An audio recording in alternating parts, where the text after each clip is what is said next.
What's going on, Star Wars fans? Hello there. We are here for another fun Wednesday evening. I'm going to throw out all of these things right now. So if you haven't yet, please do. So you get notified when we're on Wednesday nights. So Mike will be here in a little bit, but we figured we start off, and we got some really cool news. But let's say hello and see who's in here. Nick and Derek, how are you guys doing? And I'm good. I got my other Iowa Wookiee shirt on this week. So looks good. Yeah. Nice. Gotta love that. Nice. I'm doing well too. I'm happy to be here. Good. 2 I was in a row actually for talking 2026. I was talking live, and I was talking. I said, Nick's been having some cool questions, so I don't know if you have any for tonight, but we'll see when we get there. But April, yeah, there you go. April, thank you for jumping on. Max Rebo, he said he's out doing some stuff. Jedi Jarvo, he jumped on with me. I don't know if it was TikTok or Instagram earlier. We were going live, so appreciate you guys jumping on here. Nathan, thanks for joining in, and we're happy that everybody's here. It's we're growing each week. So again, if you guys have friends that don't know about us yet, have them jump over here. I actually met a neighbor tonight that is a huge Star Wars fan. So hopefully they'll jump on here. It's sometime soon. So, but it's like I think Nick said, it's a cool day for some park stuff, and I know everybody knows, in our thumbnail there, Derek is our resident park expert who has pretty much forecasted this. Is it a leak or is it official yet? It's official. It is on StarWars.com. Okay. I'm on the website right now. All the Disney official pages have it. This is real. I got called by 3 different Disney podcasts today alone to be a guest. And I'm like, I'm too busy. Plus, I didn't want to be breaking that news unless I was on here. Nice. Oh, This is where I predicted it on this show many times, and we're here. And if you haven't heard it yet, tell us what's going on. Oh man, I feel like we should wait for Mike for this, but it's huge. We're going to do it anyway. We can do that. We can wait for Mike. Hey, Tim, what's going on? Derek's got a cool shirt again. Oh, yes. Yeah. Yes. Oh, yeah. Let me move the mic. There we go. Jarvo. Ron, what's on your shirt? It's that dun. This way. Ooh, switching the camera angle too. Oh, yeah. He's so fancy. Yeah, Hey, I'm trying. But we can get talking, because I could do a whole episode on this. So, as predicted and as requested by me and millions of other Star Wars fans, Disney has finally accepted defeat at Galaxy's Edge, and they're doing away with their storyline and their timeline of it being after the prequels or the sequels.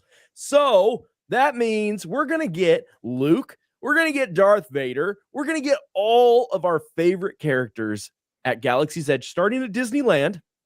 It's going to start in April, but it's going to be great. And they're like, oh, yeah, we'll still have Rey, but she'll pretty much be over by Rise of the Resistance. So everything else is going to be, this is what we all wanted. We don't care about the timeline. We don't care.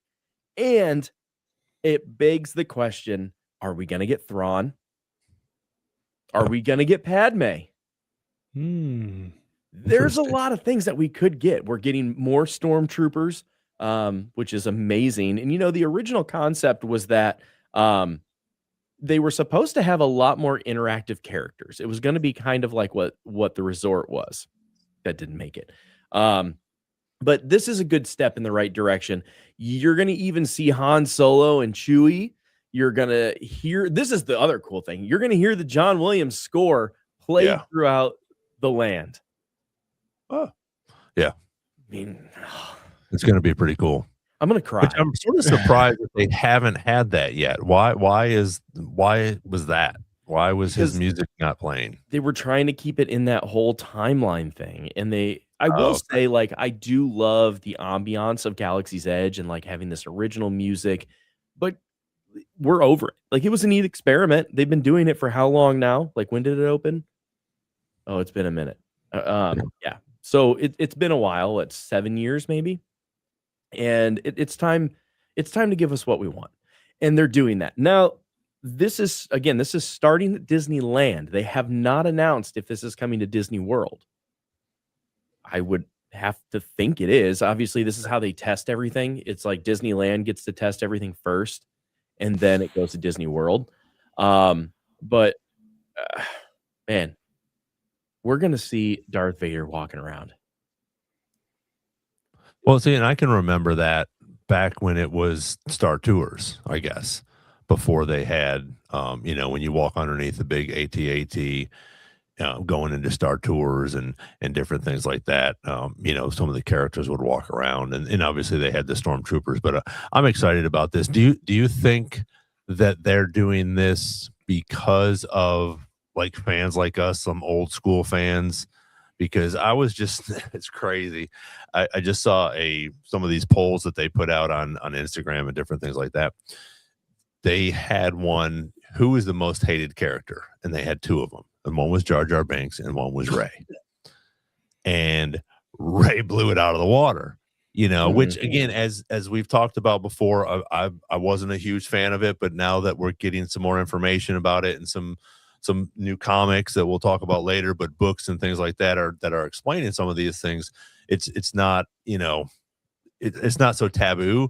But I think that this is also a ploy to bring some of these hardcore fans back in to the Disney. We get to see Vader and Luke and Leia, and somebody like Han, walking around. So I think that has something to do with it as well. Yeah. Well, we're also going to get Ahsoka. And this isn't speculation. This is from StarWars.com. So we are going to get everybody. Like we are getting there. They are pulling out all the stops. Now it's how often we're going to get them all. We don't know. But it's saying Han's wearing his iconic vest and Leia rocks the battle ready white outfit. Her hair's up in the practical crown braids. We've got so much cool stuff. Vader, Han, Luke, Leia, R2, Rey, Ahsoka, Chewbacca, Din Djarin, Grogu. Yes, I can't say enough. I love it. I'm so happy. Dan had something up here, I think, and I think you're right, but I think both of you are right. I think we will possibly see Thrawn, but I don't think just yet. I think we won't. Maybe after Ahsoka season 2, or if he gets brought into the Mandalorian and Grogu, hopefully trilogy, if he gets brought into that and he's more of a character that way, we might see him wandering around, which I think would be freaking awesome to have a Chiss walking around. Oh yeah. Well, and it goes with the storylines with Padme and Anakin, and how cool would that be as if they did different times, like, oh hey, every once a month we've got Thrawn and Anakin and Padme. Like that's how you're going to drive tourism. That's how you're going to get people there. And that's really what this is. It's because Galaxy's Edge is getting a little stagnant for some people. If you've been there once, not for me. If I've been there once, I'll go there 1,000 times. But I can see the casual fan, they're like, cool, whatever. This is a way to bring in a lot of people. And it's a way to suck in a lot of the crowd space, because if they don't have as many rides or whatever, having characters like that, iconic characters that people don't get to see all the time, takes up a lot of crowd space. It's perfect. It's a cheap way for them to do it. They only have to pay one salary. Yeah.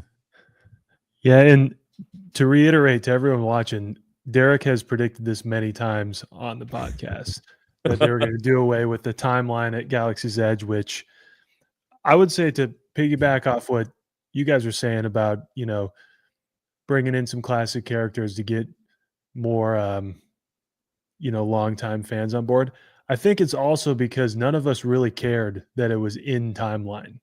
You know what I mean? Like no one was going to Galaxy's Edge and being like, oh, well, does all of this match up to our Star Wars canon timeline? Like it's just cool anyway. And it only makes it better to have recognizable characters in there. Not that Rey and Kylo Ren and Chewie and the Stormtroopers are not recognizable. They're extremely, but I feel like the sticking to the timeline was way less important than having a recognizable product for everyone that goes to Disneyland. which I think drives the popularity of that part of the park for casual fans even more, I would say. Yeah, absolutely. And again, like, how long is it going to be until it comes to Disney World? Because they're doing this to test the waters, but they're not going to revert. That's the other thing. It's like once they've made this decision, it's a decision they're going to stick with.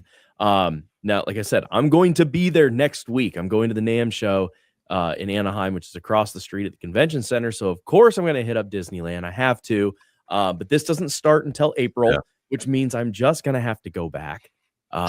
Darn. Maybe I can do a special report there.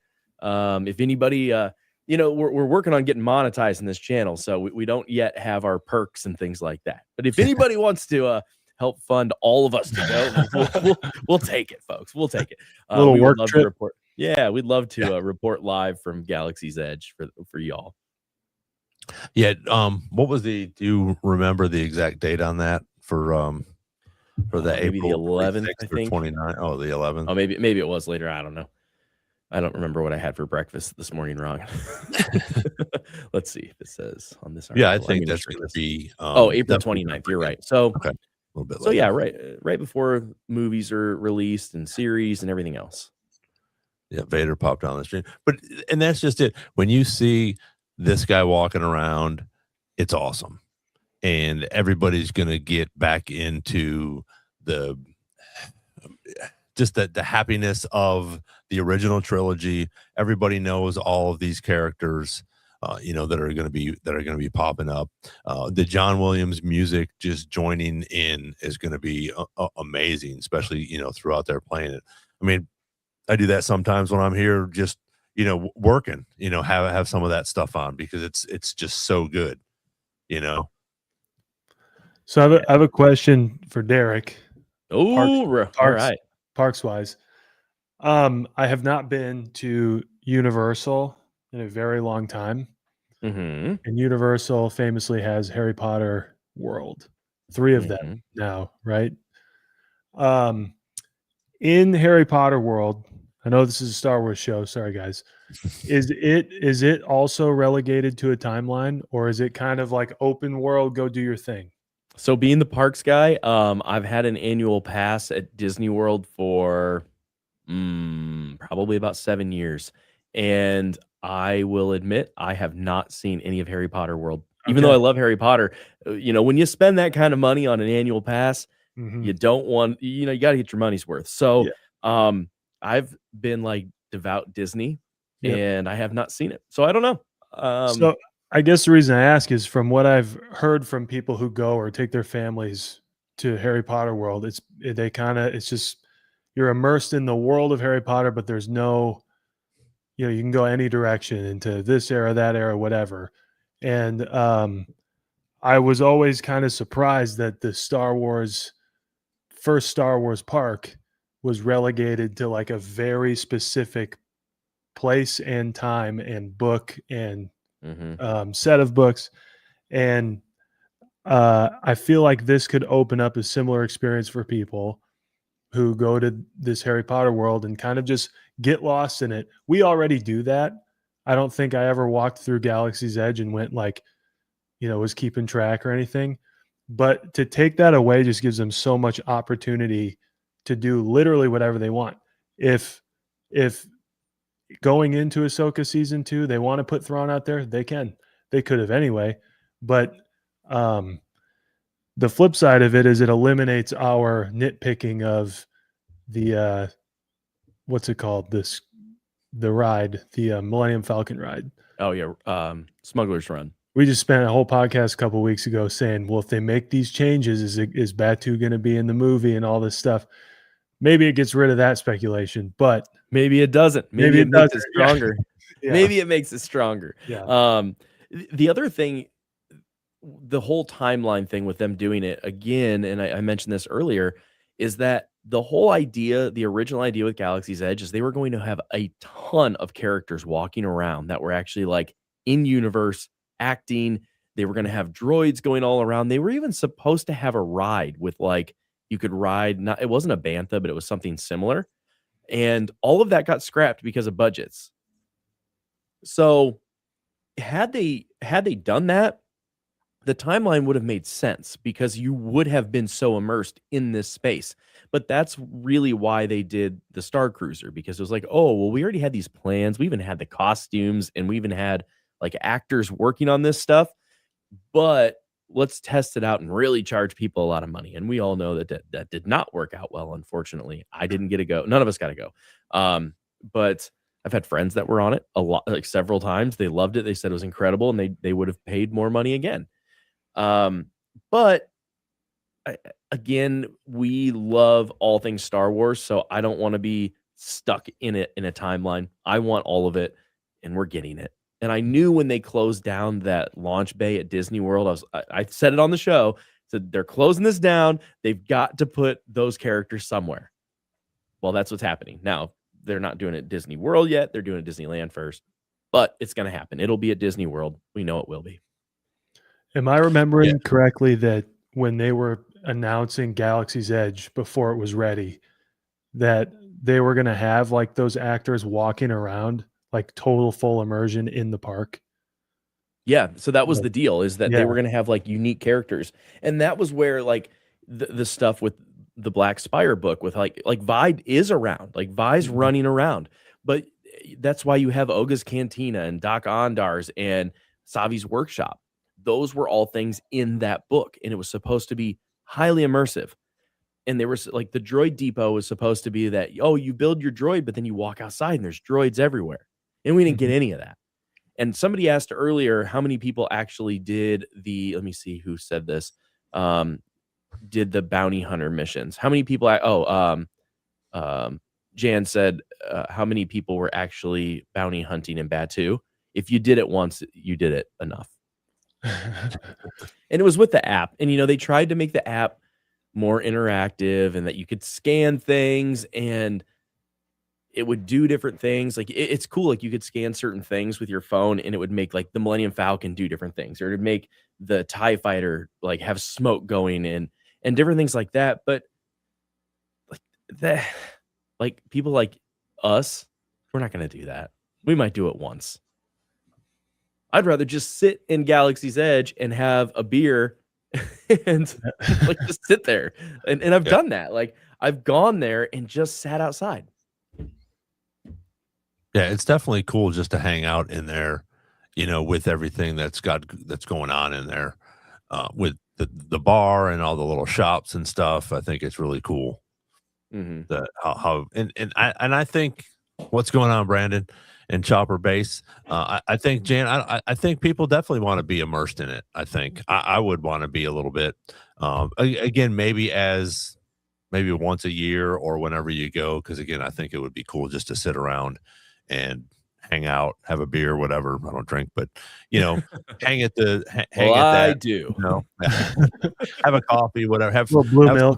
Food, I went into the bar. There was such a long line. I just was like, "Hey, can I go in?" And I wandered around, and I it was just so cool being in there and checking it out. So I think it's going to be really cool. And this could also, like we were talking about with the movies, is this going to be like, okay, we're going to bring back Han, Leia, and Luke because they could possibly pop up again somewhere in these movies, like we've talked about, in reference to, especially with the Mandalorian and Grogu. If we're going to deep fake some of these people, coming in, which I don't mind the deep fake. I think they've done a pretty good job so far with it.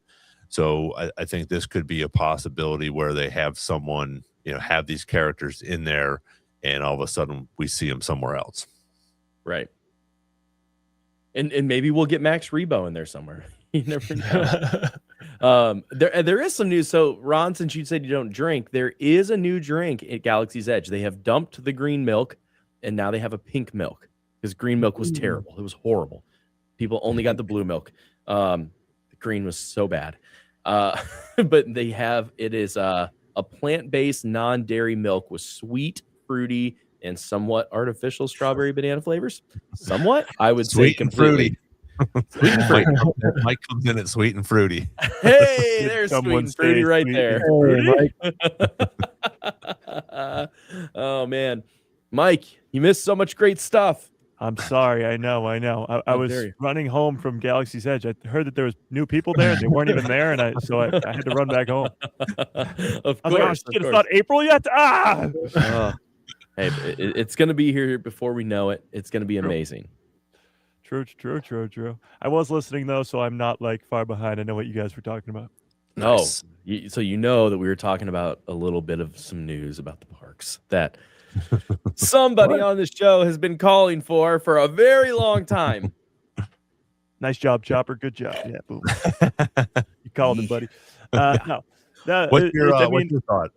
Yeah, so my take on it is I think Derek made it happen. I think he went over and like threatened somebody at Disney, and it made it happen.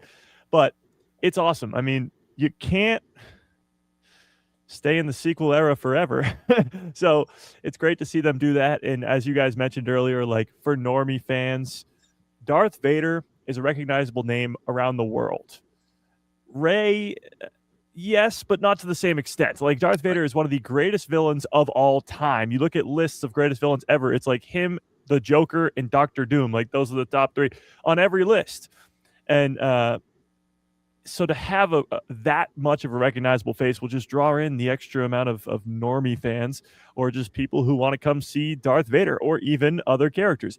And my favorite part of all this is it's before The Mandalorian and Grogu, and that every single project that comes out from here on out can have some sort of event at Galaxy's Edge where those characters from that show, like Mando and Grogu, or Ahsoka Season 2 later on in the year, or even for Maul Shadow Lord, you can have those characters appear at Galaxy's Edge. So they're like, hey, those characters that you love on screen, come visit them at Galaxy's Edge. It seems like a no-brainer. Like, we're shocked that it hasn't happened yet. Yeah. Right. Well, and I don't know if you heard me earlier, but I saw a poll today, and they were talking about who's the more hated character, Rey or Jar Jar Binks. Yeah. And Rey was like 92%.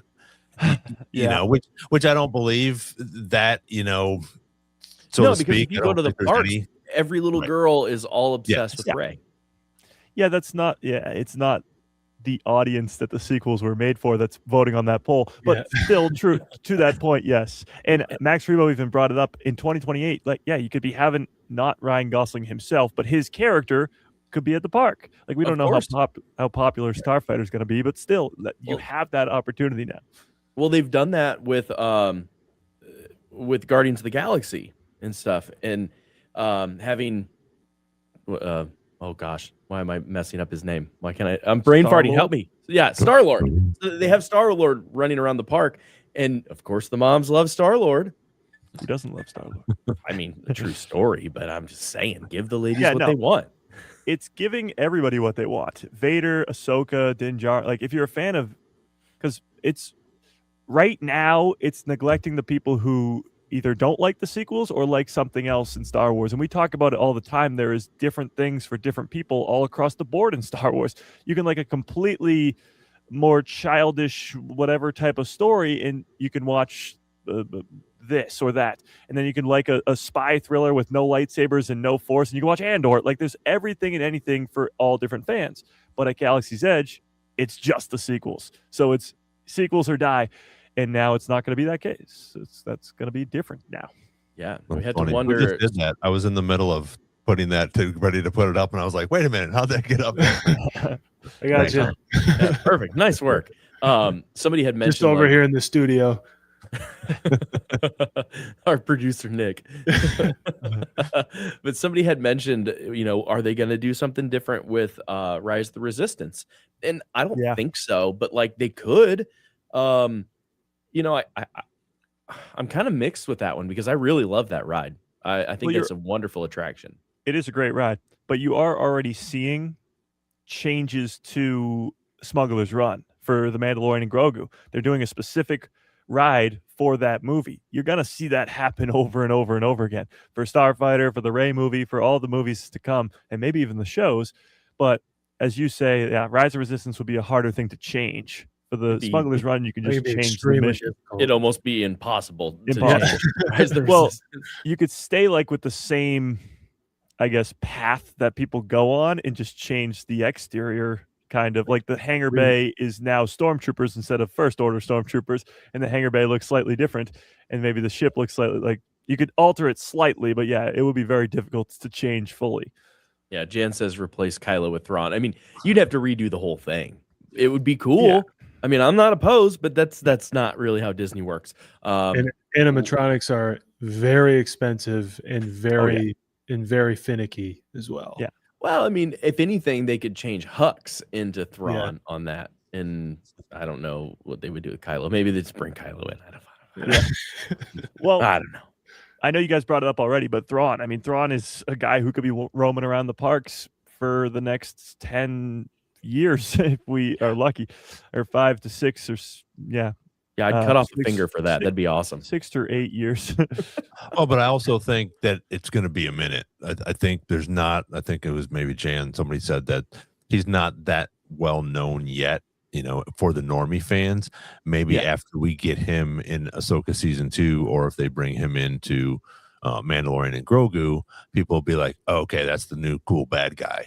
Well, and to have a Chiss walking around would be pretty sweet. To that end, no one knows who Vi Marati is. Right, and she's in there. And she's in there every single day. Like, I've had beers with Vi. Yeah. Like, she'll come into the cantina. It's great. Yeah. They've done a bunch of those characters that most people wouldn't know, but when you add in the more recognizable characters, that's when you draw in a newer crowd, I suppose. Mm-hmm. And Vader, to start with Vader is definitely the right decision. Well, and I'm really excited to see what the gift shops do, because their gift shops are really cool, but now they're gonna be really, really cool. Yeah. Mm-hmm. Yeah, because now you can pretty much pull from any era. I will say though, what's interesting is it's only originals right now. At least this is what they announced was Leia, Luke, Han, Vader. At what point do you think they switch over to the prequel era, or do they ever do that? Like, they're going from sequels to sequels and originals. I think Ahsoka time they might dip into it a little bit. Mm-hmm. Yeah, I guess whenever that happens. Well, I guess let me pull this up. Oh.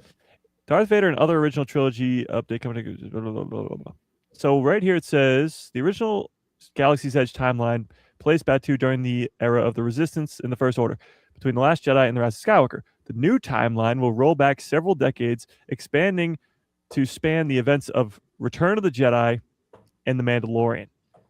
That doesn't expand back to Empire or A New Hope or the prequels or Andor or Rogue One. Like, it only stops at Return of the Jedi. So it's cool. It's expansion. It's what we want. There's Vader, there's Luke, there's Han, there's Grogu, there's Din Djarin, and Ahsoka, but it's older Ahsoka. It's not prequel stuff. But if they've opened this door, this is the testing ground to see what people will want.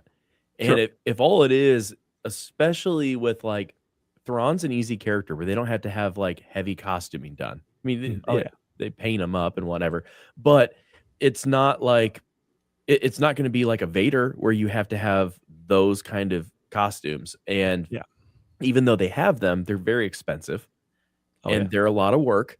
So I can see it happening. And like I said earlier, Nathan was saying, imagine Thrawn and Vader. I will venture to say you're going to have Thrawn and Anakin and Padme before you're going to have Thrawn and Vader. Yeah. Well, I think you'd have Thrawn first, because if that timeline's true, it's Return of the Jedi and The Mandalorian, then The Mandalorian, or at least the Mandoverse time period, this time period we're in right now, would have Thrawn and Vader. Well, Vader's dead, but he was alive in Return of the Jedi. So I agree with you that I think eventually this is a testing ground and they'll get to the prequels eventually. But do you think there'll be a time ever where they're all intertwined and there'll be stormtroopers, clone troopers, first order troopers all walking around together? I hope so. That would be awesome. Or if they split the park in 3 and just made different eras, like you just walk through each era. And then you could switch the eras on different days or different times. That would be awesome. Yeah, Nathan said the possibilities are endless. Of course they are, because Star Wars fans don't care about the timeline in the park. Just give us the great stuff. Just give us the great stuff. Would they ever been there? Has like Jan said, Ahsoka, Boba, and Mando have been in Galaxy's Edge? They make like special appearances. When I was there, a year now, almost 2 years ago now, when I was there at Disneyland in California. Was it Boba Fett? Somebody was there. I think it was Boba, because it was like this huge thing. People were like, "Oh my god, Boba Fett's here!" Like, because it's not something that usually happens. It's like a rare event or something. But he just walked through, I think, a couple times and then left. And I think R2D2 came rolling out too at one point, and people were like, "This is rare." So I think those characters, like Derek kind of said earlier, they're like just testing the grounds, like they're figuring it out. So maybe they've just been working on those costumes slowly and trying to just. Well, and Mando and Grogu have been at both parks for a while now, so like that's an everyday thing. What I'm anxious to see is, so at Disney World they used to have the March of the First Order every day, multiple times a day. It was the greatest parade ever. They marched down Hollywood Studios, and they had a stage set up, and every Star Wars like major character was out there. You even had like Darth Maul, and that's what we want. That's what we want. No one was like, "Why is Darth Maul standing next to Rey?" It was like, "Oh my god, there's Darth Maul and Rey." And and that's the thing, is like, yeah, you can keep them separate in Galaxy's Edge a little bit, but like, give us Maul. Yeah. It's like if you play the Lego games, specifically the newest one, the Skywalker Saga one, where they have voice lines for like when two different characters interact that are never on screen together. So like Luke from the sequels talking to like little Annie or something, and they have like a funny voice line there because those two characters would never interact. They could do that in the parks. Like, these characters don't interact on screen, so you can have fun with it off screen in this land that doesn't have to be canon to Star Wars at all times, at least. Yeah, for sure. Now, they don't do, somebody said something about Disney or Star Wars night, but they don't do those anymore. Star Wars weekends or anything anymore, right? I mean, they still do Star Wars night sometimes, I believe, but yeah, they don't do weekends anymore. I think they do it like on May the 4th, but actually this last year they didn't do anything. They like it was more of fans just showed up and in droves and held their lightsabers up. That was about it. Yeah. True. People have different tastes, and again, no matter what, there's going to be a character there for somebody, and I think that's the cool part. And the more you bring in there, the more people you're going to have that are going to be satisfied that I got to see Darth Vader, and she got to see Rey, and he got to see whoever else, R2D2, whoever happens to be there. I think those are the cool things that, like Derek was saying, when you're in the park, you don't care about a timeline. You're not worried about who's, when somebody's birthday was and if they fit into this, series or what's going on. It's just, I get to be there. I get to stand next to R2D2. I get to stand next to Rey. I get to stand next to Darth Vader, or I get to see them interact. You get to see, the Darth Maul, thing up on stage when, one of the guys is dressed up and jumping around, and then you get to go up and fight with Vader, and, at least they used to, and in some of those things back with the Star Tours. So I think, like Derek's saying, when you get into the park, it's like you're immersing yourself in it, and you don't care who it is, so, in there. You're just having a good time. Yeah, and so correction, Jan said they were there and they did stuff. So that's at Disneyland. At Disney World, they did pretty much nothing for May the 4th and things like that. But it's opening the door. And Disney World and Disneyland are very different. Disneyland is a lot more locals or people that are closer. Disney World is all people that are doing a big destination vacation, that once in a lifetime type of vacation. So yeah, I always wondered why that was, why they do it that way with the California thing, because Florida's way bigger, right? The parks are the same, or the land's the same. But as far as like Disney World itself is, oh my gosh, it's huge. Right. But yes, as far as the actual lands are the same. Okay. That's interesting. I will say, I think Disney World is more. What's that? You think because it's in California, they want to test it a little bit differently than going to Disney World? They do, and they also have a lot bigger crop of actors and people that are performers. I mean, obviously, it's California, right outside of LA versus Orlando. Now Orlando's got plenty of people, but the caliber of people in Anaheim are probably better. And then and then also I'm very much more a Disney World person because it's also prettier. Like Galaxy's Edge and Disney World is better looking. And I'm not just saying that because I like it more. It's because they have to use different paint schemes. And one of these days we'll get Meg and Robin on the show when they're not working. They're scenic painters for Disney. And, I've walked through the parks with them and they're kind of pointing out like they have to use way more vibrant colors in Florida because, Jan says no way. Absolutely 100%. Because they have to use more vibrant colors in Florida because they fade much faster because of the sun. And Disneyland sees a lot more traffic than Hollywood Studios. Probably Hollywood Studios, but not Disney World on a whole. Disney World's the most visited place in the world.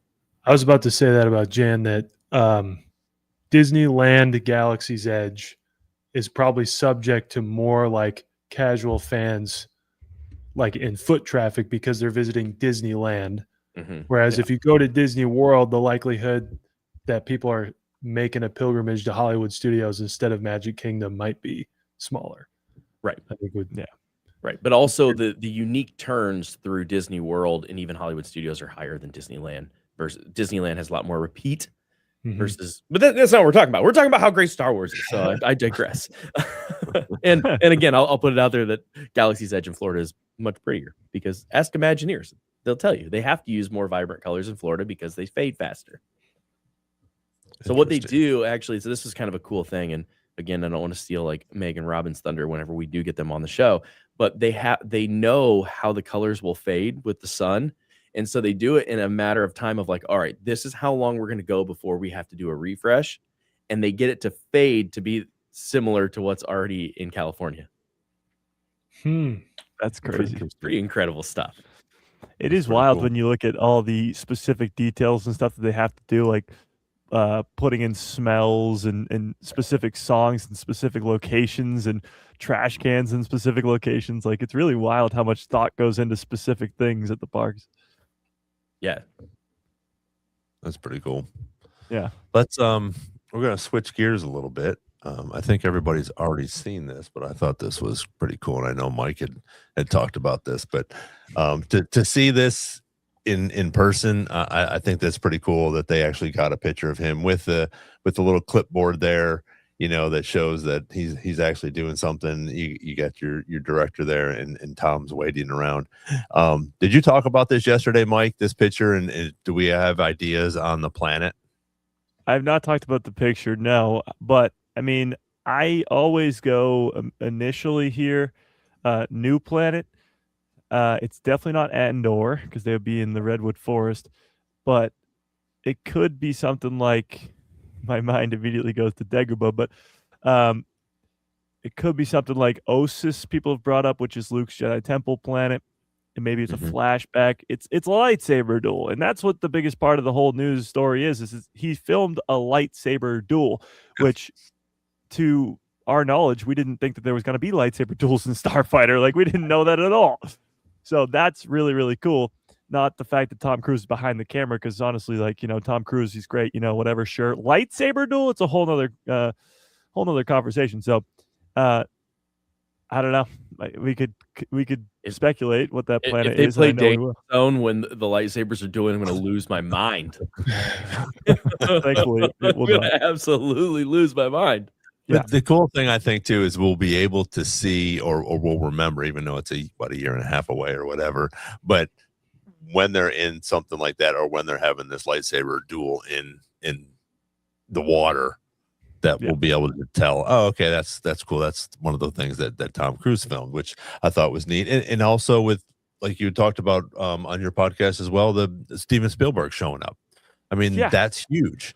Whether it's just to say hello and see how things are going, or to put his 2 cents in with something, but him and George go back, probably 50 years, at least, and then doing movies and stuff together with each other. But him to show up on this set, even if George wasn't on there, what an iconic person to show up on this set to to oversee it or just to compliment people. So I think this is obviously a big hype for them, bringing Ryan Gosling in. And I think it's just going to be as much as we think Mandalorian and Grogu is going to be big, I think this is going to be a very good movie for them as well, with everything that we're seeing. And now all of a sudden you're just dropping Tom Cruise's name in here for this movie, and Steven Spielberg happens to stop by. So I think, and it's good and bad, but we're almost getting more information about this than we are Mandalorian and Grogu, and we're definitely getting more about this than we are with the freaking Darth Maul. So yeah. So what are you guys' theories? Yeah, like what are your guys' theories on that? Like, why are we getting so much from this movie? Are they afraid that it's not going to do well? Yes. I think, go ahead, Mike. Well, yes, because it's post sequels. That's a big deal. When you plaster the word sequels anywhere close to a Star Wars film, people begin to panic. So that's a big reason why they have to be like, look at this thing. This thing's cool. We got lightsaber duels. We got Ryan Gosling. We got Matt Smith. We got Sean Levy coming off the backs of Stranger Things. Like all that stuff. They want you to think this is new, awesome, cool lightsaber duels shot by a really cool whatever. Not sequels. Like they want that to be the last word in your mind because they know how divided people are on that thing. Maybe they'll get Kenny Loggins to do the music for the movie. That'd be pretty amazing. I mean, I'm in for that. That'd be so awesome. I'll throw out there too, to piggyback off Mike, whether it's sequel branded or not, it's also on its own right now. It's also entering in a thing. They've made a big deal, or at least Sean Levy's made a big deal about it standing on its own. Like, leave your preconceptions at the door. This is a new thing. We're trying not to, be tied down by the saga of the past, all that kind of stuff. But I also, do you guys get the feeling, to us, Filoni and Favreau are huge, and Favreau's big in the movie space, but Starfighter is getting a similar treatment to like J.J. Abrams coming in for The Force Awakens, or Gareth Edwards coming in for Rogue One, or Ron Howard taking over Solo. Similar treatment to that, whereas, it's a big deal for us that Filoni and Favreau are doing Mandalorian and Grogu, but it's not necessarily making the news. Yeah, I don't know. Do you feel like there's that kind of treatment going on? Like it's more movie-ish? I mean, maybe, but so Max Rebo said, what did he say? Hold on. Let me get up there. I think Levy's leaking stuff because he isn't into the whole secrecy. It doesn't matter if he's into the secrecy or not. When you're working for Disney, you're going to do what they're going to tell you to do. So if he has an idea, if he's like, oh, hey, I think we should leak all this stuff because it's going to get people excited about a movie that no one cared about. I mean, we cared, but because who we are. I think that's probably more likely. Yeah. I agree with Jan there too. I think Mando and Grogu kind of speaks for itself. True. Oh, yeah. Yes. And when Jon Favreau came over to Star Wars, it was a big deal because he's the guy who kickstarted the MCU and he's done all these incredible movies. So that was a big deal. Not to this level, true. And comparing it to J.J. Abrams, it's similar, but I wouldn't say it's bigger. It's post sequels and it's new and not connected. So it's its own story in a place where we don't really have anything like that. Everything so far, even the Mandalorian and Grogu, will be connected to the Skywalker saga in one way or another. So was Solo and so was Rogue One. So this is the first movie, because we had the Acolyte, but the first movie that's going to be outside the Skywalker saga that's seemingly unconnected with lightsabers involved. I mean, let's all say it on three. Mara Jade, of course. 1, 2, 3. Mara Jade. Yeah. So going back to Tom Cruise, what he's shooting, lightsaber duel wise, who do we think swinging the lightsabers? I don't know if I have Darth Bane. Yeah. Well, that would be nice. No. I don't know if we have enough. Maybe Matt Smith is all I could say, like, of who's in it. Yes. Well, that begs the question, because we know two things about Matt Smith's character. Right. One, that he's got a haircut, and two, that he was only on set for a couple weeks. And those weeks did not include the time that Tom Cruise was on set. So now the timeline's starting to add up because Tom Cruise was on set in November where he filmed the scene, and Matt Smith wasn't on set until December where he was only on set for a couple of weeks. So his role is not that big in this movie. Or if it is, they didn't really do a lot of filming with him. And if you think that Matt Smith, who's supposed to be the villain, and Mia Goth as well, is wielding a lightsaber, who's a villain wielding a lightsaber right now in the galaxy? Like, that's why the fact that there's a lightsaber duel going on at all, there's not supposed to be many lightsabers going around. Like, that's big. Yeah. I think it could, I think it possibly could be Mia. Because like Mia you said, Goth. I mean, and that's the thing with with him not being there or him only being there a month, I think he'll be almost like a Palpatine figure, like we saw, you see him a little bit in Empire, and then you see him a little bit more in in Return. But I think that with the lack of him being there, that's where we're going to see him. He's going to be more of the more powerful type of Palpatine character, where Mia Goth, I think, will be a little bit more of the I guess antagonist at this point in this movie. And who else do we think is going to hold a lightsaber? It's either going to be, like we said, hopefully possibly Mara Jade, but how old is she going to be at this? Or is it going to be, what's his name, Fanner Flynn, great, the kid? Yeah. And is that going to happen? So I think there's not many possibilities because, like you said, Mike, there's not going to be a lot of lightsabers out there. And who are they going to belong to? Well, not with that attitude, there's not a lot. Well, come on, man. Yeah, I actually feel the opposite. I feel like it could be freaking anybody at this point. Or everybody. Yeah.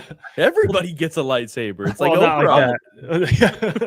the problem I have is 5 years before this movie takes place, Palpatine, claims it himself, but maybe he was telling the truth. Maybe he wasn't. We don't know. He claims to be all the Sith, and then he dies. So if this is a red lightsaber wielder or somebody of that sort, is it like a Balin Skull type character who's brand new and is weird and whatever?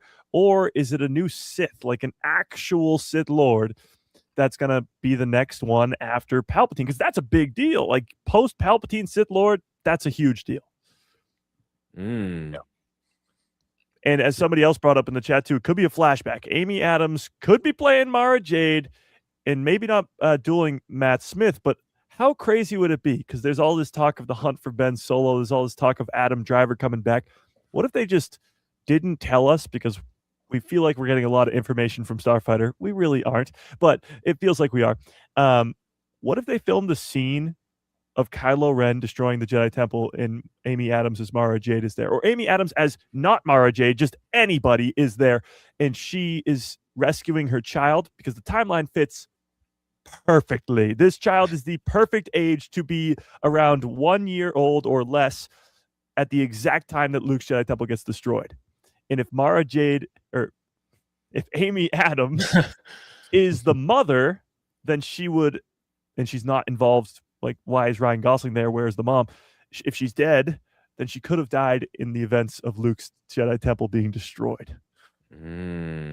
Which would be awesome. Getting to see Adam Driver back as Kylo Ren slicing and dicing younglings? Yes! There's Mike. He's killing people already. Yeah, there he is. Now, What if we got something like a Darth Crates type character? I'd be into that. I'd be 100% down. Or if we tie it back to Maul Shadow Lord, they're introducing a Talon character or a version of a Talon character. And they're introducing her very, very young as Maul's apprentice. Imagine we get Maul training an apprentice in 2026. And in 2027, that apprentice is a lot older in wielding lightsabers versus Ryan Gosling.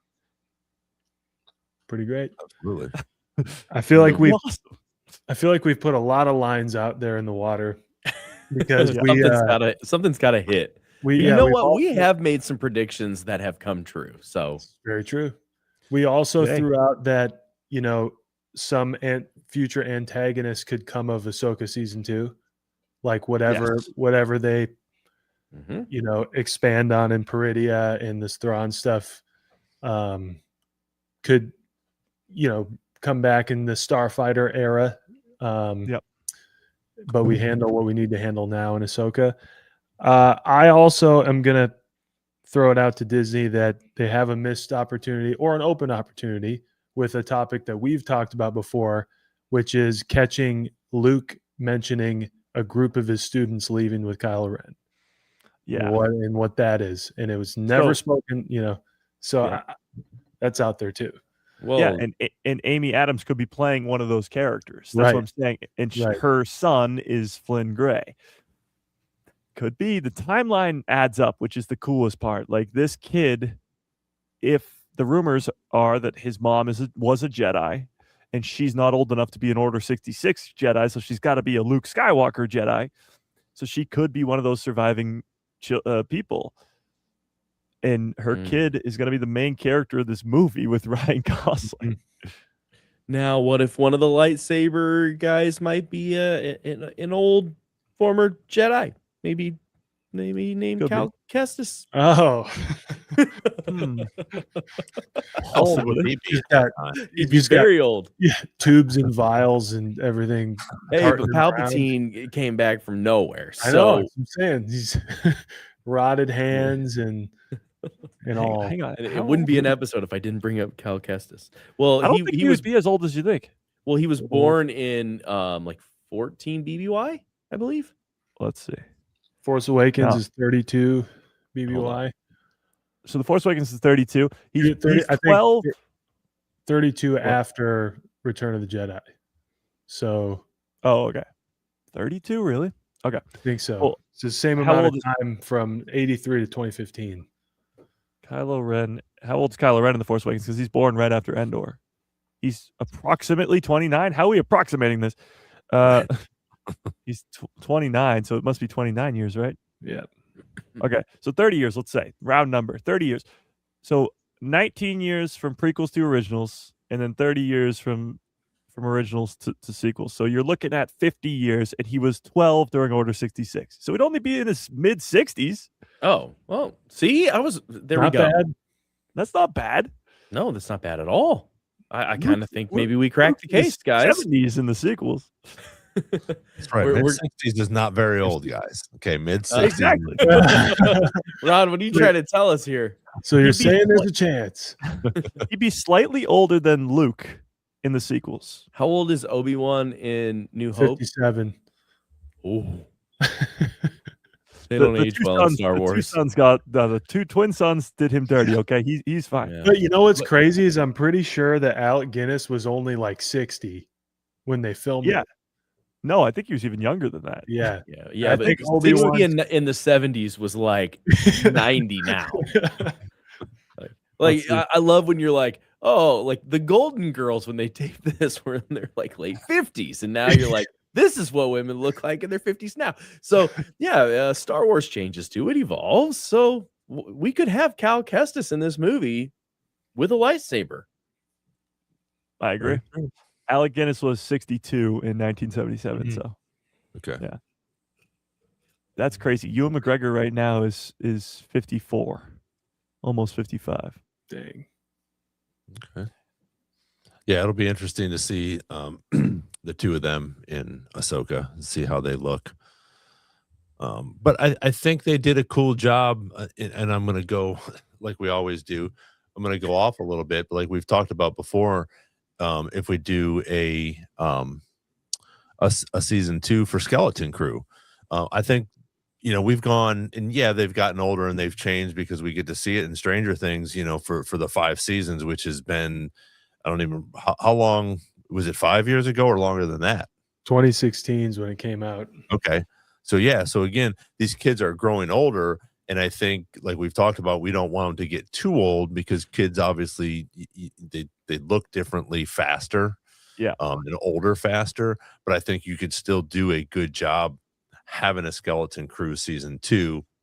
If we get one, that would be awesome. If not, bring these kids into Ahsoka or Mandalorian so we get to, see a little bit of Neil again or whatever, because I think that Atten is definitely going to play a part in Thrawn's, success. Yeah, we are not done with Atten. There is no way we're done with Atten. Yeah. So Not that I can recall it, but we can. You're on kind of a hot streak, so you might as well go for it. Yeah. Didn't I make a prediction on one of the other shows? I don't remember. it was on Andor. Oh, What'd okay. you predict? Her being pregnant. Oh yeah, you did. For sure. Like, which is heartbreaking, by the way. Thanks a lot, Derek. Spoiler alert. I think I called that after the first 3 released. Yeah, I do remember that. I mean, maybe I know things, and maybe I know people. I don't, but I don't. So while we're talking about Ben Solo and the hunt for Ben Solo, I sent you guys a picture of the legacy of Vader, and I know it's going to get a little chaotic in here, but I'm going to bring Jacob in, and we're going to talk a little bit about this legacy of Vader comic that we have, and I don't know what he's working Star Wars on Democracy. right how you doing? Welcome in. Yeah. All right. Put your other comic down. Jacob, what's up? That might be the greatest entrance ever.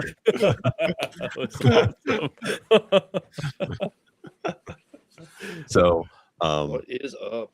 Yeah, if you guys haven't, we won't do any spoilers. So Jacob, don't do any spoilers.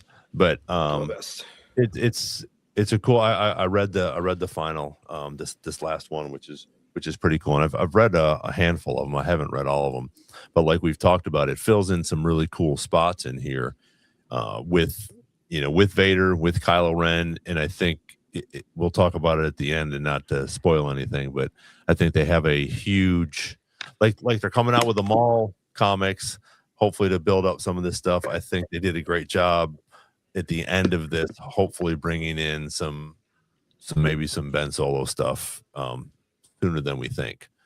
So what's your take on the whole series as a whole, Jacob?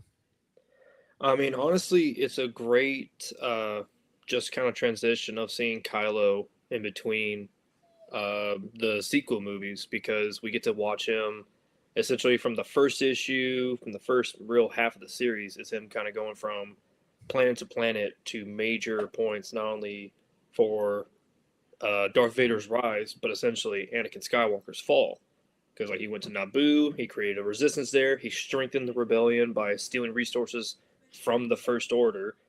Whether he was trying to get these people to fight back hard enough to force the First Order to essentially wipe out the entire civilization that currently remains on Naboo, or he was trying to basically kickstart regulations and rules that the Empire has had, to where if there's a fight going on and they just don't have the resources, instead of calling in more forces and possibly wasting more of the Empire's sources, they just leave the planet alone entirely, come back another day. So in that moment, you're kind of in the mindset of so is this Kylo Ren trying to burn out Anakin Skywalker to truly strengthen Darth Vader's history? Or is this Ben trying to preserve what little details and history of his grandfather there still remains in the galaxy? Because not many people in the universe even realize that Anakin Skywalker fell to become Darth Vader. As far as they know, Darth Vader just came out of nowhere, or he was just a rogue Jedi and wiped out everybody.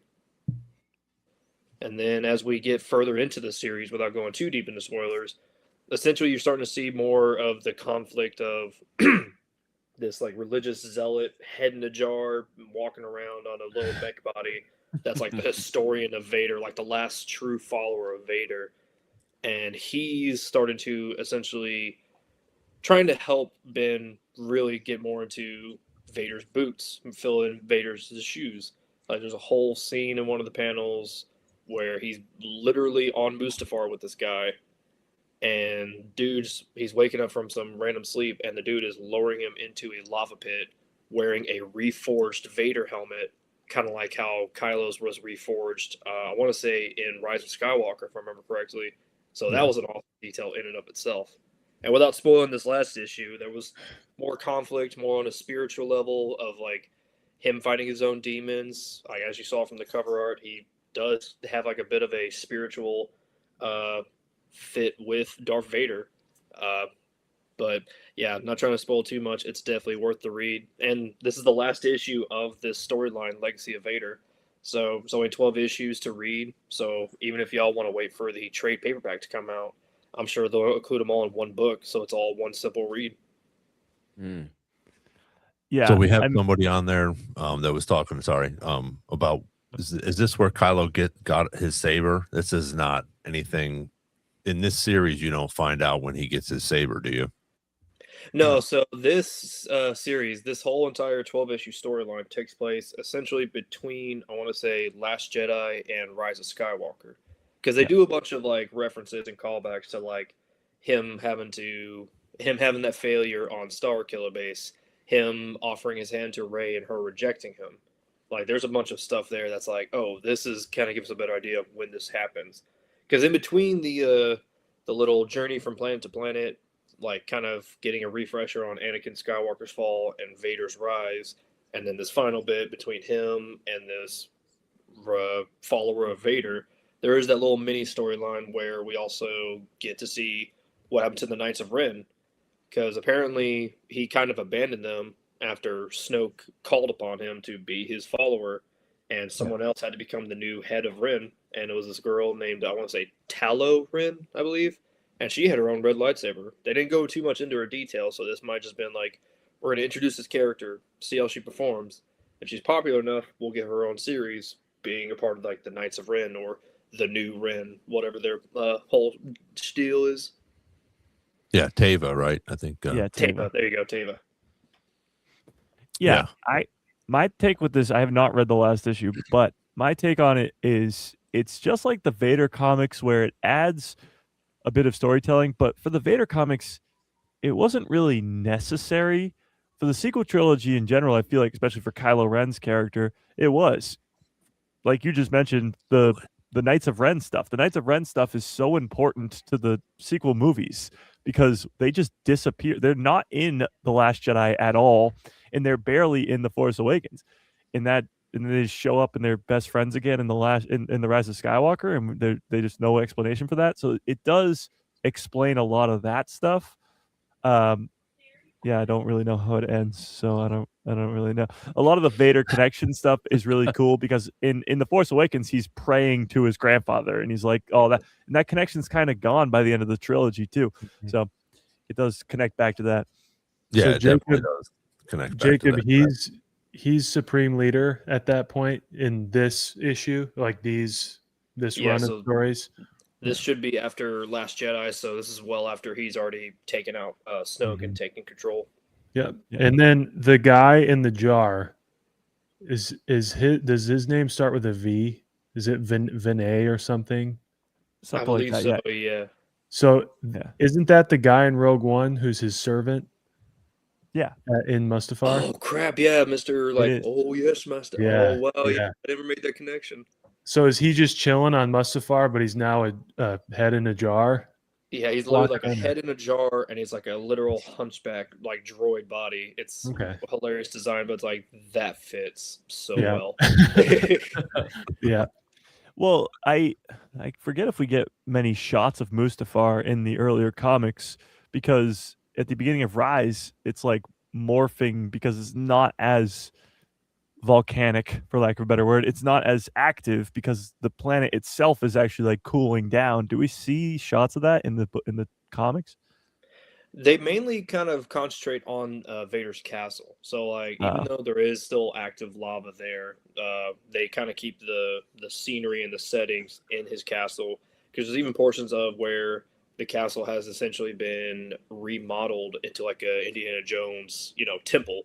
Like Kylo's having to dip and dodge axes and, slamming walls and spikes and all sorts of traps and whatnot, because this is all his plan of, I will make you perfect like your grandfather before. You shall be the next great Vader. It's like, no, I'm going to do my own thing. Yeah. Well, that's cool. And just while everybody's on here, I will let you know. And you can, I forget what it's called, but Jacob's going to be starting up his new or his older channel. He does a bunch of Funko Pops, but he's a big Marvel guy too as well. So you can look for his Where are the podcast. links, Ron? Where are the links? I know. Come on, man. It's still in the rough draft. That's on me. That's all. I'll put Give all the this man stuff some up. love in the comments. But yeah, I just think it's cool, like we've talked about before in reference to Shadow of the Sith and these type of things that help me, enjoy the sequels a little bit more, where we get some more of these answers, these questions answered in these type of things where we have the comics. And that's why I'm excited about the whole mall thing coming out, and definitely be reading that stuff, because obviously they want us to, whether it's trying to bring up sales in the comics or whatever, but it's just a good idea to answer some of these questions. I feel like when we don't have all the answers in the movies or in the live action, we can start getting some of these little answers, just like we do in the Tales series. We have these 12-minute episodes or 15-minute episodes that cover so much, and I think they've done such a great job. And you don't have to spend the $300 million on a comic series or a new book to explain some of the things that need to be explained. Yeah. So, agreed. But so in reference without spoiling it, I think that, I'm trying not to spoil it, but at the end of it this, just come out today. It just, I know. I think so. You have to go read it, but at the end, I really think that that Disney or whoever has pushed this knew about the Hunt for Ben Solo, and I think that this helps sort of tie that together. That this is definitely something that we could possibly see in the near future. I think within the next couple of years, especially if all this is true, where there is this already written, we already have somebody, all these people are behind it, and once we get rid of Bob, they go and present it to this new CEO or whatever, and he's like, okay, I'm giving it the green light.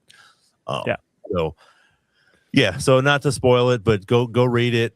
It'll help you.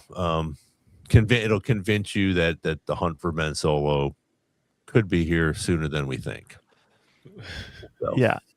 And my take on that too is sort of like with Vader, specifically as a character, Anakin, I guess, as he was the one who almost like pulls Ahsoka into the world between worlds, and he's very Mortis God arc. He's told that he's supposed to be the father, all that. In the Vader comics, you get a lot of mystical things, for lack of a better word, with Vader, where he's going into this different like force dimension or whatever, and he's bleeding his kyber crystal, and he's seeing all these visions and flashbacks to the past and future and whatever. You get a lot of that in this comic series too, where in previous books, Kylo Ren is going to the afterlife dimension pretty much and having a conversation with Luke Skywalker and others. And now you have that connection of both these characters having done things like that in canon, in comics. Yep. And it allows you to maybe, bring Ben Solo back through the world between worlds.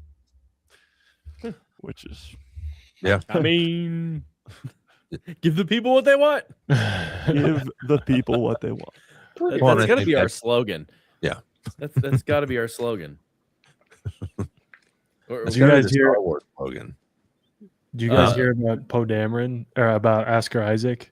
Yes. Yeah, Mike awesome. did a big thing on that. If you want to, Mike, you want to touch on that a little bit? Okay, so at the Golden Globes on Sunday, Oscar Isaac was. Shout out to Josh Horowitz. He's a guy who just interviews a bunch of celebrities. He's great, but he asks him about the Hunt for Ben Solo, which nobody else has the balls to do, and it was great because he asks him, and his answer, he's like, were you involved with the Hunt for Ben Solo with Soderbergh and Adam Driver? And his response is pretty much like, how dare you ask me that? He literally says that. How dare you ask me that? And then he's like, oh, my flight is leaving, and he's at the Golden Globe Awards. So obviously he's like joking about it, but he doesn't say yes. He doesn't say no. He just says, how dare you? And Josh is like, we got him.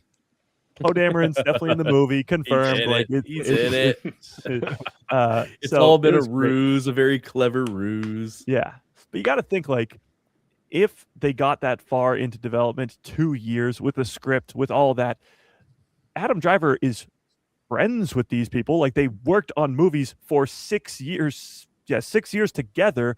You have to assume that they're in group chats, that they're talking to each other all the time, that like Poe Dameron was probably involved in the movie, whether it was a tiny detail where he just shows up or it's this huge role, doesn't matter. Oscar Isaac's in the know in that. So is Daisy Ridley. So is John Boyega. Like, after 2 years of production, they have to be.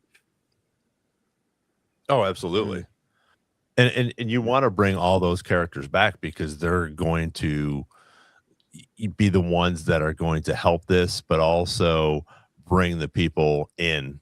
Because as much as, like I talked about before, as much as some of these characters are hated on, there's still a huge love for these characters, and once they come to the big screen, it's going to be awesome, and especially this whole Adam Driver thing. And then even I don't know, I think it wasn't a huge success, but the Frankenstein movie has come out with Oscar Isaac, so you're building him up a little bit more. Jacob, maybe you can answer this with the Moon Shadow or Moon whatever he played. Yeah. Is there going to be a season two on that? That's so unfortunate. I'll say there is there going to be a season 2, or is anybody?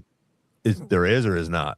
There definitely needs to be, but there's no word, because right now, as far as I can tell, since they've had to make their transition from the commitment that they were the big villain arc that they were setting up for with King the Conqueror, and that all kind of fell through. Now they have to transition to Doom to kind of save the MCU as best they can. They're putting all in for like these next 2 movies outside of, I think, Spider-Man: A Brand New Day. So Avengers Doomsday and then Secret Wars, which is one of the biggest like Marvel comic book crossover event to date. Like, they've had the Infinity War already, they've got the Secret Wars, there's the Annihilation event. There's so many things that they can build up for and set the future for, but it's always going to be, what is Disney's goal with Marvel in the end? Because, I mean, we've all had discussions of, like, with Star Wars alone, it's like, here's what the fans want. The people that have been watching the movies since they've been coming out, all the shows, the video games, reading the books, the comic books. This is what we're wanting. They get so close, but then they fall off. It's like, what happened? It's because they're also trying to keep the balance of making new fans. Because how can you really spike up the numbers and percentages of people that actually read the books or the comic books that come from these original sources if they aren't interested in the big, fancy cinematic version, the high value, high dollar? Because there's plenty of fan films out there that are high quality. I can't even list all the fan Star Wars films I've seen. I'm like, that's so crazy how high the quality in those. And these are just people making it in their free time outside of doing their normal day-to-day jobs. So I think there's too much potential to not be able to get a second season of Moon Knight. I don't think there's any reason they could hold themselves back, but it's truly just, what is the balance between the committed fans, the oncoming fans, and the yet-to-be fans when it comes to introducing characters or continuing character storylines than what we've already gotten so far. Okay. Yeah. So mainly my thing was wondering about Oscar Isaac. So He's too high quality. Jacob will take that and just expand on all that Marvel stuff. But again, I think that Oscar Isaac right now is the most relevant. So you have him at the Golden Globes. Nobody else is there, in reference to that. So when you have someone like that, of that caliber, that just came off of the Frankenstein movie, that is in Star Wars, we had something a couple weeks ago as well. I think he had another interview or month or so ago. So someone like him and his caliber, I think it's really cool that that guy, like you said, Mike, just sort of brought that up, and sort of caught him off guard, and he was like, okay, what can I come up with here? Yeah. So that's definitely a cool thing. But I think that once we get the 3 of them back together, I think that will be a cool scenario in reference to, whatever they've written for this, Hunt for Ben Solo thing. Right. Well, and we talked on an earlier episode about Oscar Isaac and his statements about Disney and like, I'm not going to work with them if they do this and this and this. Yeah. And it's like, well, were you working with them Yeah. when you said it? Yeah. Because that's a different story of like, Yeah. boy, oh boy, like this is the red herring. Like, what are you doing? Like, let's pull back the mask, Scooby-Doo. And I'm kind of like, if that's the case, nice work. Well, Mike's talked about that before with the people lying, actors and actresses lying in their NDAs and stuff like that, so hopefully we will get to see, somebody like Katie Sackhoff, and some of these other, Tamara Morrison, in some of these things when they're saying that they're not going to be in them. So hopefully like this, we'll get somebody like Oscar, just or maybe Rose will come back. That'd be great. Rose. Well, that's the thing too with all these sequel characters. It's, as Connie brought up in the chat, love them or hate them, all these characters have a place and a reason to be there. You can't just tell post sequel stuff without them. Like it's like going the code breaker. Yeah, we need them. It's trying to go tell post original stories without those characters, or trying to tell post prequels without Obi-Wan and Vader. It's like if the prequel trilogy ended in 2005 and they didn't make Clone Wars, they didn't make the Bad Batch, they didn't make Kenobi and all that other stuff after that, and they were just like, nope, people were kind of negative towards, or they were very negative towards the prequels. Let's just stop making content completely. They can't do that with the sequels either. Just because there's some people that are very, very against the sequels, or by very, I mean like literal death threats, bad. Like, yes, there's those people, but there are also people who love the sequels and want more of those characters. And you can't just do post-sequel stuff without involving those characters or explaining where they are, at least. And when you have the Hunt for Ben Solo, when you have the Rey movie, when you have plenty of opportunities to tell stories with these characters that a lot of fans do want, if you're denying that, then I don't know what you're looking at. Then yeah, they gotta make it happen. Now, those are the same people that don't want the Acolyte. Hour and 17 minutes. Wow. Stamp it. True. Do we need that for? I did it on purpose. We need that for every episode. How long until they bring up the Acolyte? The Acolyte was like 40 minutes. Yeah. This is the only podcast with a drinking game. Yeah. Oh, there you go. The Acolyte's a walking contradiction, though, because the same people that really love Palpatine, in specific, Plagueis, and specifically, I guess, the Legends Plagueis novel, they're the same people that don't want more Plagueis in season 2 of the Acolyte. Like, it's the same people arguing back and forth. But yeah, the Acolyte's a whole nother disaster of a conversation. Oh, well, let's run with it then. but not here, which is cool, because everybody on this channel enjoyed it and liked it, and that's what's cool about it, because again, there's so many different things that go on in reference to this, and I think once it comes around a little bit longer, or we see something like that happened with the prequels, and I think that same with the sequels, as they continue to come back around a little bit, like this whole Hunt for Ben Solo thing.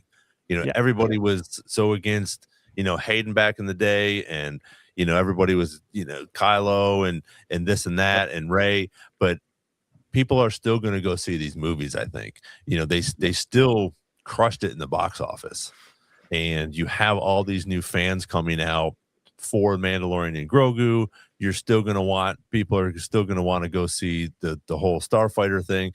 And I think now that they've brought the lightsabers into it, you can say as much as you want as, oh, this is going to be a separate movie. This is going to be a separate movie. Once you bring lightsabers into it, who do you think of? Especially if it's a red lightsaber, you're going right to Darth Vader, and that brings us back right to where we started today, where they're bringing Darth Vader back into Disney, into the parks, because people know who he is. People love him. People love to hate him. But he is one of the biggest, if not the biggest villain out there. And when you bring a lightsaber into Starfighter, my opinion, and I think it's a good thing. I don't think, we can say, oh, you got to get away from the Skywalkers. That's where this started. George started with the Skywalker saga and everything else that comes from it. It's just like the whole Star Trek thing, the whole Gene Roddenberry thing where he started all these different spin-offs that they have done for Star Trek. It's the same thing. George created this Skywalker series. Whether you want to think that Return of the Jedi or any of these other ones are different, but it's about Anakin Skywalker, Palpatine, Luke, Anakin / Darth Vader. But that's what these are all about. And I think that it's great. And I think anything that we get out here is still going to be fantastic. And we've talked about that before. And that we're able to come on here and talk about these things for 2 hours, or 6 hours a week, Mike. It just shows what this whole fandom is about and what George has created for us. Well, and with having a lightsaber in the new movie, that just gives way more merchandising. I mean, I'm the guy that's going to bring back parks and merchandise. They don't have a new game coming out anytime soon. They don't have anything else. So like they're pulling from old legacy blades, and they do those so much at Galaxy's Edge. So if you're changing Galaxy's Edge and now you're bringing in more people, you're doing this to bring in more crowds, more stuff, you have to give them more merchandise. So give them a new lightsaber. I mean, they'll always come up with other ones and characters that you haven't really thought of for a lightsaber. But this is even better. Get them a lightsaber that looks so good that's also tied to a new movie.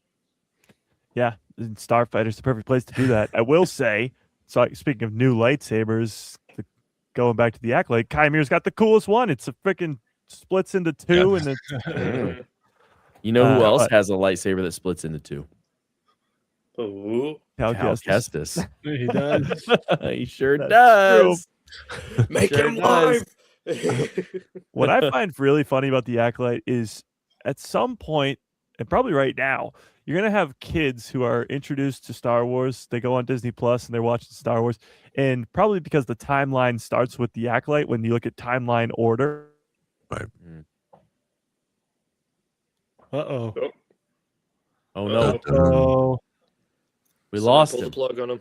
Oh, yeah. Look, there we go. What happened? Fixed it. Okay. There we go. They didn't want me to talk about the Acolyte, apparently. I guess not. Some kid is going to go on Disney Plus, watch the Acolyte for the first time, and then go, "Wait, there's no season 2 of this? What just happened? What? There's all these cliffhangers. What's happening?" Like that. That's for kids who, again, don't really know what's happening, and it's already been coming up on 2 years now, or whatever it's been. The cliffhangers left at the end of that season are going to remain like the biggest cliffhangers for a long time until they greenlight a second season, or at least do something with that story. Yeah, absolutely. Because again, what's the last thing you see? You see Kymir and I can't think of her name, but Osha, standing there. I mean, besides when they talk to Yoda and stuff, but that's the cliffhanger right there. Okay, what's in store for these two? Besides, yes, we know Plagueis, but again, somebody coming on there, looking at that, watching this creature sort of peek around the corner, all creepy. Okay, or it's a new character, whatever. They don't know that. But yes, the cliffhanger is, Osha and Kymir at the end. Okay, now what do we get? What's happening after this?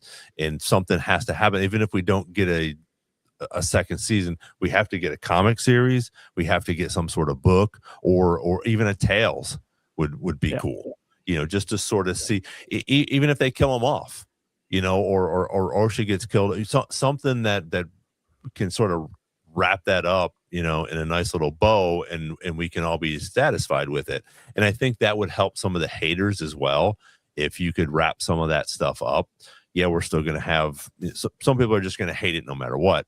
But I think that we could definitely possibly try to, bring some new people into this if they have a little bit more information on it.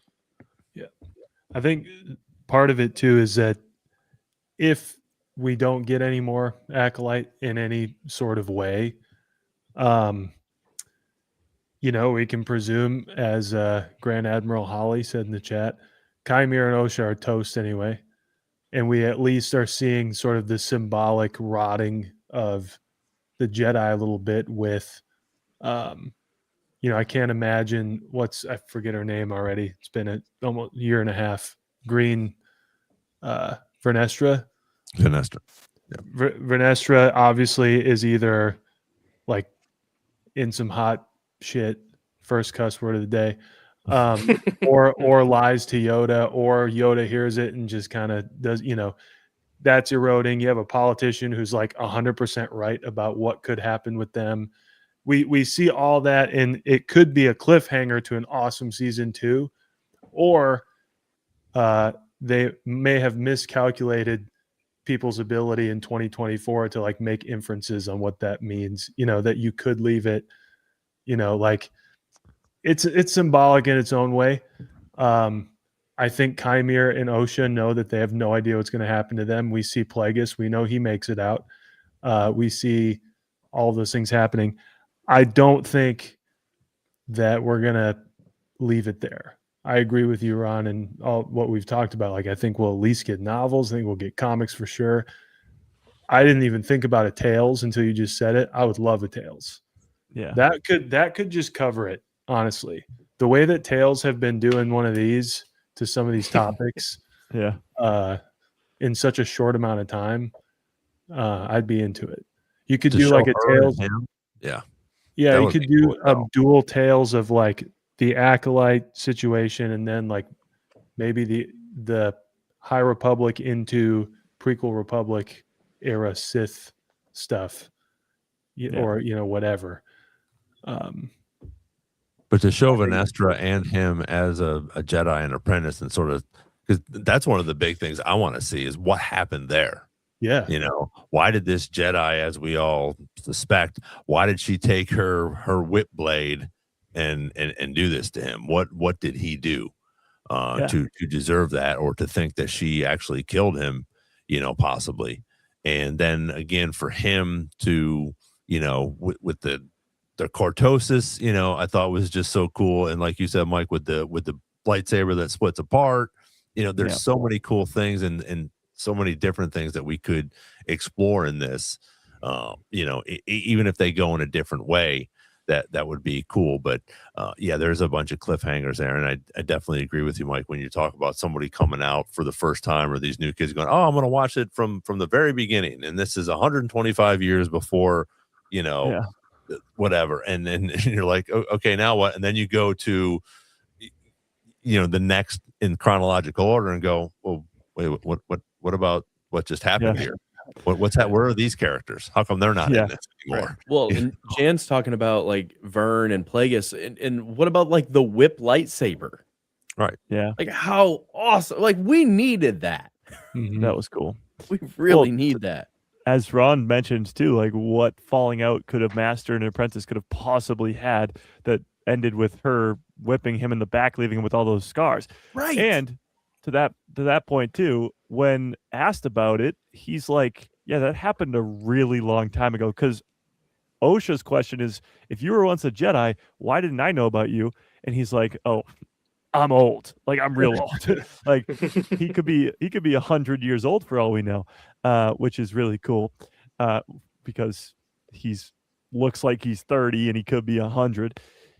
But yeah, I mean, all those questions need to be answered. And from what we have learned since the show ended, Plagueis' relationship to Chimere is not Master and Apprentice. It's that guy's a problem, and I got to go deal with him. Right. So that would be even cooler. They might not know each other.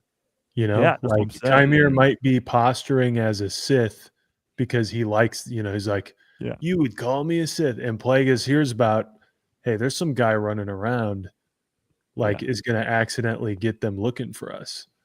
I would say Nathan in the chat, he made a good point, like proposing that Palpatine may be the one that kills Chimere. It's like Plagueis like, yo, there's some kid trying to be a pretender, and he's not even one of us.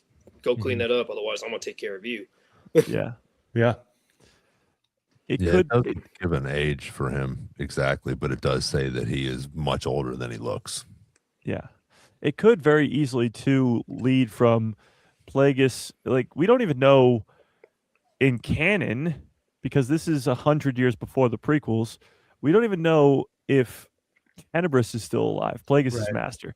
And we don't know if that falling out happened yet or not. And then it can lead into that because at least in Legends, Tenebris dies on that planet, that unknown planet that they were on. Completely blanking on the name right now, but that's besides the point. It could eventually lead into Palpatine, young Palpatine, and all that stuff, and lead in perfectly into the prequel trilogy. But that's it. Jan just made another point. Like the Virgins in the Force thing with the twins, would be of magnificent importance to what Plagueis has been working on. Yeah, his whole goal. Yeah, and so he might. I just am of the belief he's not aligned with Chimera at all. I think I agree with whoever said that in the chat, but that would be huge for him, especially like kind of studying it. I don't know what it does for his work, but it surely informs him and Palpatine of when they discover a Virgins in the Force 100 years later, and get a little excited about it. I need to ask a question about the Plagueis novel, though. I can't believe it's my favorite or second favorite novel, and I'm forgetting this. By the way, my bad, guys. I made a mistake on the stream last week. Got crucified for it in our post comments. My bad. I am the problem with Mike. Sorry. I am the problem with Star Wars. That's my fault. I'm sorry. Yeah. We had somebody. Yeah, we had somebody tell us that we didn't know what we were talking about on here. Although Mike corrected me on air and Max Rebo corrected me on air, but I've never said anything wrong before ever. From here on out, we never will. That's my fault. But if you ever have a problem with what we're saying, feel free to hop in the chat. We'll talk. That's what this is here for. Yeah. Anyway, well, my question is, I can't remember when. Does Plagueis get his breathing apparatus because of the cave-in with Tenebris, or is it later in the accident? It's later. He gets attacked. He gets in the assassination attempt? Yes. Yeah, okay. Yeah. He's injured in the Tenebris stuff, but I don't think that's definitely not when he gets the breathing apparatus. Right. Because as I listened to the audiobook, he talked normally for the majority of the book, and then he became gets for her. Yeah. And to the point of people trying to correct us in the chat, I have never claimed to know everything about Star Wars. I actually just asked moments ago what that planet was called, so we're gonna make mistakes. I didn't know we had to be perfect this whole time. That's on me. My bad. Yeah. Well, I didn't either. I thought I did. As Obi-Wan once said, only a Sith deals in absolutes. So there you go. There you go. There you go. Derek's the Sith. Yeah, I've said some very wrong things, so it's fine. Yeah. So we're rolling up on an hour and a half. Thanks, Jacob, for jumping on and helping us out with this comic. Like I posted up in there, it's J Hysteria 23. We're actually going to start doing some more stuff. He's got a bunch of posts up there from a while back. It's actually pretty funny. He's quite a bit younger, but go check him out. Thank you everybody for coming on tonight. We had a really good chat over here. I think we did a great job. Derek, thank you for bringing us some more information about the parks. I know everybody's excited about that. Mike and Nick, again, thank you guys for being on here.